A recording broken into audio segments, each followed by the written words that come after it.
माघमा देवी अपनी छोटी सी टोकरी के साथ हर सुबह उसी सड़क पर आ जाती थीं, जहां बच्चे स्केट करते थे, विक्रेता अपनी तख्तियां सजाते थे और दूर से बाजार की घंटी की अस्पष्ट सी आवाज सुनाई देती थी। उनके चेहरे पर उम्र की कई परतें थीं, कुछ सफेद बाल, हाथों की सूखी नसें और आंखों में एक नर्म सी चमक, जिसमें सालों की मेहनत और बेटियों का प्यार ठहर गया था। उनकी टोकरी में छोटे छोटे पके हुए अमरूद होते, खाने में वे मीठे लगते, पर बेचते समय माघमा देवी हर अमरूद के साथ अपनी नर्म मुस्कान भी दे देती।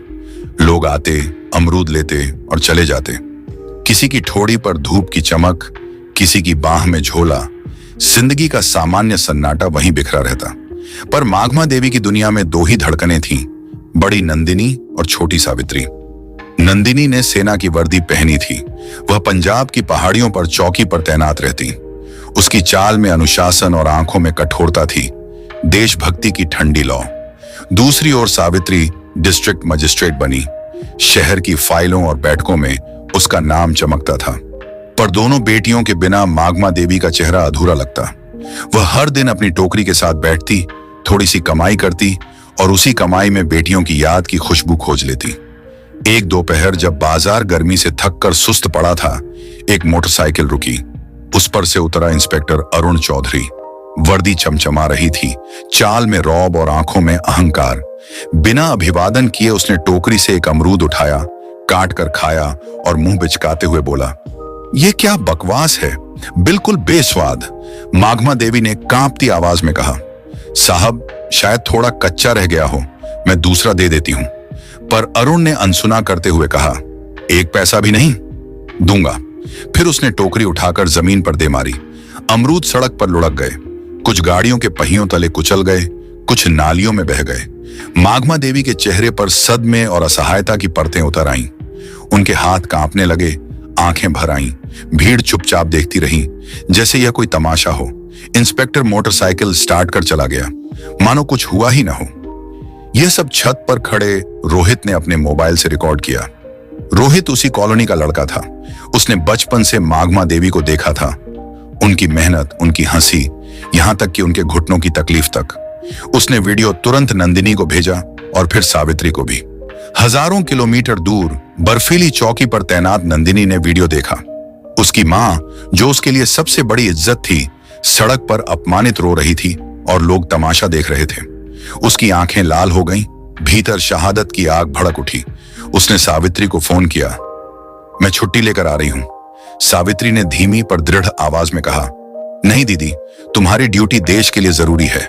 यह लड़ाई मैं संभाल लूंगी, तुम अपनी जगह डटी रहो।" नंदिनी चुप हुई पर बोली, "ठीक है, मगर मैं भी चुप नहीं बैठूंगी।" सावित्री ने अपनी मीटिंगें रद्द की, वर्दी उतारी और पीली साड़ी पहनकर थाने पहुंची।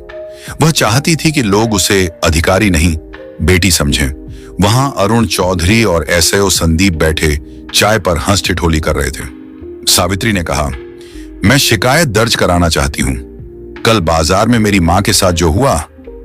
दोनों ने हंसते हुए तिरस्कार से कहा, "किसी बूढ़ी औरत की बात पर कौन ध्यान देगा?" सावित्री ने ठंडी दृढ़ता से जवाब दिया, "मैं बिना लिखवाए नहीं जाऊंगी।" तभी थाने में गंगा प्रसाद यादव का प्रवेश हुआ, शहर का प्रभावशाली नेता। उसने सावित्री को देखकर पहले तो बनावटी नम्रता दिखाई, पर उसका चेहरा सफेद पड़ गया जब उसने देखा कि सारे अफसर सावित्री के पीछे खड़े हो गए। सावित्री ने वहीं आदेश दिया, "इंस्पेक्टर अरुण चौधरी और संदीप राणा तुरंत निलंबित।" थाने की हवा बदल गई। अरुण और संदीप, जो अभी तक रौब दिखा रहे थे, शर्म से झुक गए। गंगा प्रसाद की आंखों में नफरत जलने लगी, पर वह हार मानने वाला नहीं था। रात को सावित्री के फोन पर धमकी आई, "डीएम साहिबा, ज्यादा उड़ने की कोशिश मत करो, असली खेल अब शुरू होगा।"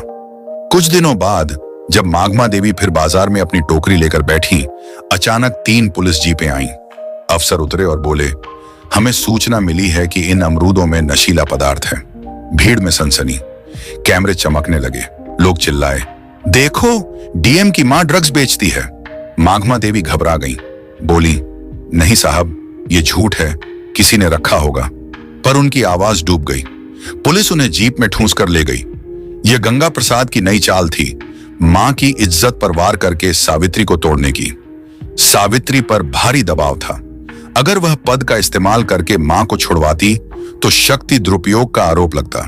अगर चुप रहती तो मां जेल में रहती। उसने फैसला किया, सच्चाई और कानूनी रास्ते से ही लड़ेगी। उसने खुद को जांच से अलग किया और स्वतंत्र टीम गठित करवाई। साथ ही जनता को संदेश दिया, मैं अन्याय के आगे झुकूंगी नहीं।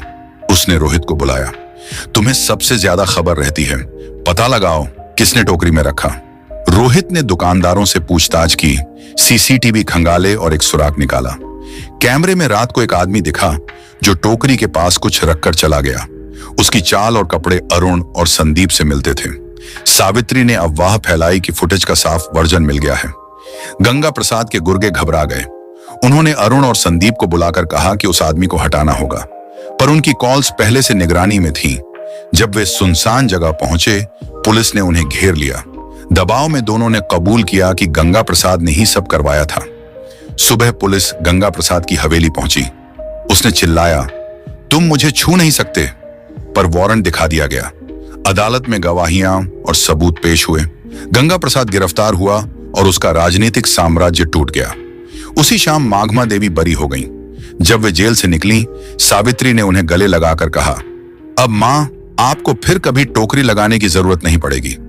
कुछ दिनों बाद नंदिनी भी छुट्टी लेकर लौटी। तीनों बहनें और मां एक साथ बैठी। घर में हंसी लौट आई। शहर ने भी धीरे धीरे भरोसा पाना शुरू किया। सावित्री ने प्रशासन में सुधार की, पुलिस और जनता के बीच संवाद शुरू किया। रोहित की बहादुरी की सराहना हुई।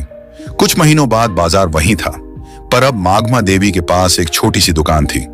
दीवार पर उनकी बेटियों संग उनकी तस्वीर टंगी थी। लोग अमरूद खरीदते और मुस्कुराते।